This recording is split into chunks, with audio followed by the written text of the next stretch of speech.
बयनिसिमबो खुलुमनायजों लोगोसे नोंथांमोनखौ बयखौबो बरायबाय। बे समाव आङो नोंथांमोननि गेजेराव मोनसे गोदान भिडिअ लानानै फैदों। बे भिडिअनि गेजेरजों आङो नोंथांमोननो माखासे गेदेरथार खौरांफोरखौ होनो लादों। नोंथांमोना भिडिअखौ फारियै जोबजासिम नायलांदो।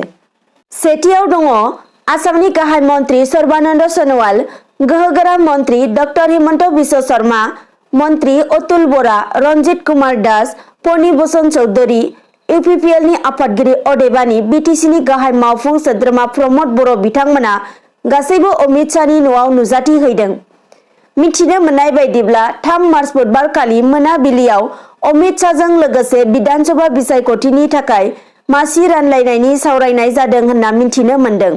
मख'नो गोनांदि थांनाय बिटिसि बिसायख'थिनि उनाव इउपिपिएल दोलोनि बिटिसि सोरखार दानायाव बिजेपि दोलोआ मैखोम बिफाव लादों आरो बे समाव बिटिसिआव बिजेपि, इउपिपिएल आरो जिएसपि दोलोजों गोरोबलायनानै बिटिसि सोरखारखौ सालायगासिनो। बे बिथिङाव बिटिआर हालामनि मोनब्रै जिल्लानि मोन 12 बियाबनि मासिखौ सोर बेसेबां मोनगोन बेखौ थि खालामनो हाथ'वाखै होनना खौरांनिफ्राय मिथिनो मोनदों। दानिया फैदो गुबुन नैथि खौराङाव। उदालगुरि जिल्लानि 64 नं फानेरि बियाबाव इउपिपिएलनि बिजाथि महरै बेरगाव जिल्ला इउपिपिएलनि आखान्थि आफादगिरि मनमोहन बर'नो दोलोआ टिकेट होनांगौनि दाबिजों हानजानि मावथिफोरा बायदि स्लगान होनानै खुद्रिसारदों। मख'नो गोनांदि बेरगाव बड'लेण्ड आलासि जिरायसालि नब्लांनि लांगोनायाव दोलोनि मददगिरि आरो मावथि सोद्रोमाफोरा थाबैनो 64 नं फानेरि बियाबाव इउपिपिएल दोलोनि बिजाथि महरै फोसावनांगौ होनना दाबि खालामदों। गुबुन फारसेथिं 64 नं फानेरि बियाबाव बिजेपि दोलोनो बिजाथि दैखांनो ओंखारनायखौ लानानै इउपिपिएल दोलोनि मावथि मददगिरिफोरा गोख्रों रावजों सोंखारिनायजों लोगोसे बिजेपिनि बिजाथि होयोब्ला इउपिपिएल दोलोनि मावथि मददगिरिफोरा उदां बिजाथि महरै फसंगोन होननानै गोख्रों रावजों फोरमायथिदों। थामथियाव मैया थांनाय 4 मार्च बृहस्पतिबार खालि आसाम प्रदेश कंग्रेस पार्टीआ विधानसभा बिसायख'थियाव रायजो राजाफोरा देरहासार खालामनानै खुंथाय गोहोआव कंग्रेसआ फैयोब्ला आसामनि साख्रि गैजायै 5 लाख लाइमोनफोरनो साख्रि होनो खोथा होनाय हाबाफारि बायदियै आसामनि 50% आइजोफोरनो रिजार्भेसन होगोन होनना खोथा होदों।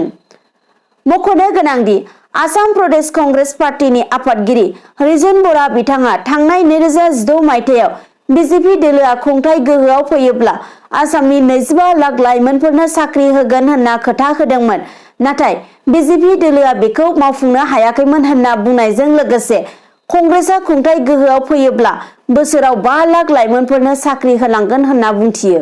ब्रैथियाव तिनिसुकियायाव पुलिसआ बोखांदों गोबां बिबांनि नगद रां। बिसायख'थिनि मडेल कड अफ कन्डाक्ट सोलिबाय थानाय समावनो बे नगद रांखौ बोखांदों पुलिसआ। सदियानि राजकुमार गुप्ता मुंनि सासे सुबुंनिफ्राय तिनिसुकिया पुलिसआ लानानै फैदों 10,50,000 नगद रां। गुप्ता मुंनि सुबुङा गावनि फालांगियारि फसंथाननि थाखाय मुवा बेसाद बायनो थाखाय तिनिसुकियासिम बे रांखौ लानानै फैदोंमोन होननानै पुलिसखौ मिन्थिहोदों। नाथाय सुबुंनि बाथ्रायाव फोथायालासिनो पुलिसआ बेनि सायाव नायबिजिरनायखौ जागायदों होनना खौरांनिफ्राय मिथिनो मोनदों।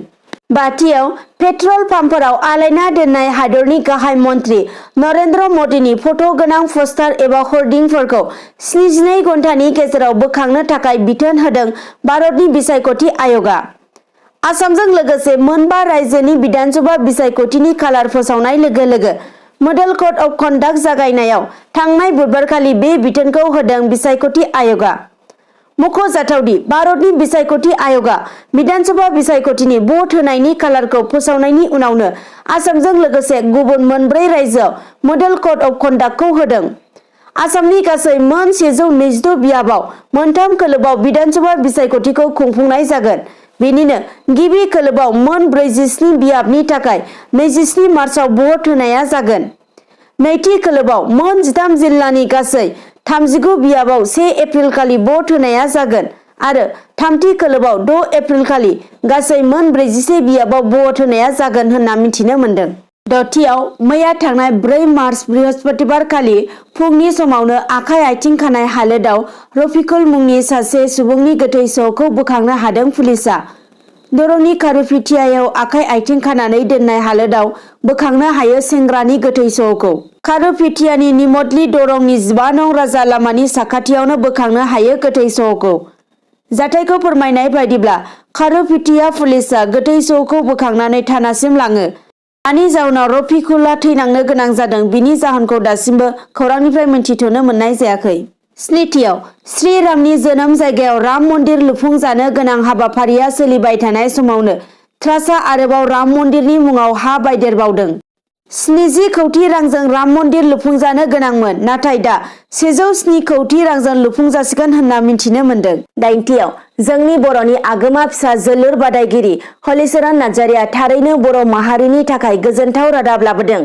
2022 मायथाइनि जानो गोनां फिफा वर्ल्ड काप बादायलायनायाव हलिचरन नार्जारिया भारतनि टीम जाना गेलेनो थाखाय सायख'जाबाय। 9थियाव दुलाराय बर' फरायसा आफादा देग्लाय 8 मार्च मुलुगनां आइजो सानजों लोब्बा लाखिनानै बड'फा गोसोरथियारि सोलायनाय मावथांखिनि नोजोरजों साननैनि हाबाफारि लानानै चिरां जिल्लानि सिङाव थानाय बेंटल फरायसालिमानि नब्लाङाव फैगौ 7 मार्च 2021 खालाराव थिखानाय आयदा बर' माहारिबाद आरो गेरेमसा हारि दानायाव आइजोफोरनि बिफाव आरो मावनो गोनां बिथिंनि सायाव आरो आथिखालाव समाज सोलोंथाइ, समाज रांखान्थियारि आरो राजखान्थियारि फारसे बर' आइजोफोरनि मोगा-मोगि जानांनाय थासारिनि सायाव आइजोफोरनि सायाव मोनसे गेदेरथार सुबुंगौमा हाबाफारि लानाय जादों। 10थियाव बिधानसभा बिसायख'थियाव थोंजोङै गार' माहारिनि जौगासारनायनि थाखाय गार' फरायसा आफादा थोंजोङै बिटिसिनि खुंथाय गोहोआव थानाय इउपिपिएल दोलोखौ मदद खालामनो थिरांथा लादों। मैया थांनाय 4 मार्च बृहस्पतिबार खालि क'क्राझाराव प्रेस क्लाबाव खुंफुंनाय मोनसे खौरांगिरि मेलनि गेजेरजों गार' फरायसा आफादा बिटिसि हालामनि आफादगिरि द्रिबेन एम सांमाया बुङो दि बिटिसिनि गाहाय मावफुं सोद्रोमा प्रमद बर'आ गार' माहारि जौगासारनायनि थाखाय खामानि मावलांगोन होनना रादाय होदों। मख'नो गोनांदि खुंफुंजानो गोनां बिधानसभा बिसायख'थियाव गार' माहारिनि गोजोन खौसेथि आरो जौगासारनायनि थाखाय इउपिपिएल दोलोखौ मदद खालामगोन होननानै बुङो। 10 आग्रायाव थानाय ताजमहलाव बम लाखिनाय जादों होनना सासे सुबुंनिफ्राय फन कल फैनायनि उनावनो रैखाथि बिफाना ताजमहलनि मोननै गेटखौ बन्द' खालामनानै हरखाबै खालि खालामना होयो। आग्रानि एसपिखौ सासे सुबुङा फन कलनि गेजेरजों ताजमहलाव बेफ्रुग्रा बमा होनाय जादों होनना हुमखि हरो। मख'नो गोनांदि सासे सुबुङा फन कलनि गेजेरजों ताजमहलाव बेफ्रुग्रा बमा लाखिनाय जादों होनना हुमखि हरनायनि उनावनो हरखाबै ताजमहलनि मोननै गेटखौ बन्द' खालामना होनाय जायो। बिनि उनावनो रैखाथि बिफाना ताजमहलनि गासै जायगाखौ चेक खालामना नायबिजिरनाय जायो होनना खौरांनिफ्राय मिथिनो मोननाय जादों। दानिया फैदो 12आव जोबथारनाय खौरां। 52 नं तामुलपुर बिधानसभा बियाबाव प्रमद बर' दैदेननाय इउपिपिएल दोलोनिफ्राय राफेल दैमारि बिथाङा बिजाथि गसंनो थाखाय टिकेट बिदों। 52 नं तामुलपुर बिधानसभा बियाबाव इउपिपिएल हान्जानिफ्राय टिकेट मोनोब्ला रायजो राजानि बेसेन गोसा भटजों देरहासार जागोन होनना बिथाङा खौरांगिरिनि गेजेरजों फोरमायथिदों।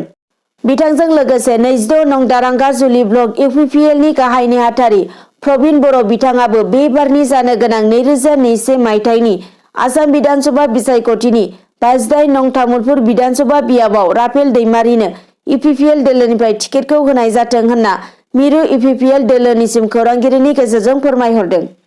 दिनै फुंबिलिनि खौरांफोरा बेखिनियानोसै। नोंथांमोना जुदि भिडिअखौ नायनानै मोजां मोनदोंब्ला लाइक, कमेन्ट, शेयार, साबस्क्राइब खालामनो दाबाव।